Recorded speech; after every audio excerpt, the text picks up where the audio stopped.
My kids, my older one, he's 5, and out of nowhere said, you know what, I think what we need to do, Mom, is we need to get more Republicans to become Democrats. And I said, that's spot on. And his thought was the best way to do that. And he said, you know how we do that is we need to tell jokes. So I bring that up because, Eric.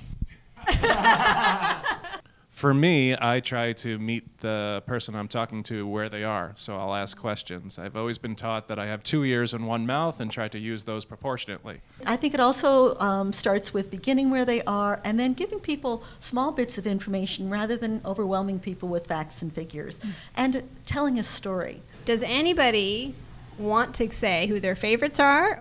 I do have a favorite that I have to admit is in a sealed envelope that I picked before it all started, so I'm not going to give away my choice. I think the climate crisis, where we have these abnormal highs that are all across our country, and then I also believe that Iran will come up as an issue as well. I mean, obviously, the whole racial tone right now is going to come up. It has to. It's a tactic that's unfortunately being used right now.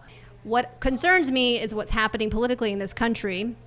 Is all of us need to make sure we do not become numb to this. Every time there is a shooting, we don't become numb to that. We have to continue to speak out and, really make sure that our voices are heard. We can't think that this is our new normal. It is not our new normal. They're looking for someone that'll bring normalcy and be refreshing, but also calm down Washington. Right. What else can we tell people in terms of how do we engage this voter? For me, you nailed it right on the head, right? We have to go to the youth. We have to go to their events.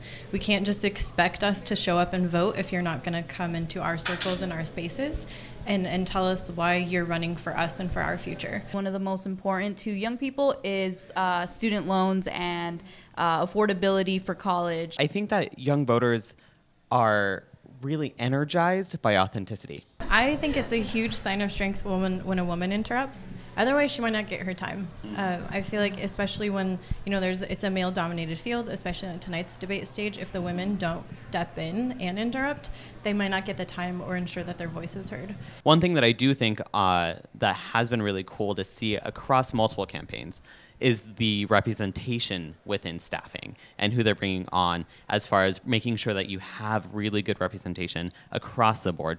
Do you see any of these candidates right now, from what you've seen, based not just the ads, but what you're kind of hearing at the ground level, that's doing that organizing bit really well? So I think that when it comes to very specific ground game, Pete is doing a really good job with that. I think Elizabeth Warren, like you said, is doing a really good job with engaging a lot of different people at the ground level. And I'm not trying to, advocate towards Bernie a lot, but I did hear about how he reached 1 million volunteers, like grassroots volunteers, so I thought that was pretty cool. I think as soon as, they reach their fundraising goals and they start their field program a little bit more, then we'll see more of who's reaching out. And Arizona is going to be one of the first states they should grab, so they're a little late in my books, but we'll see.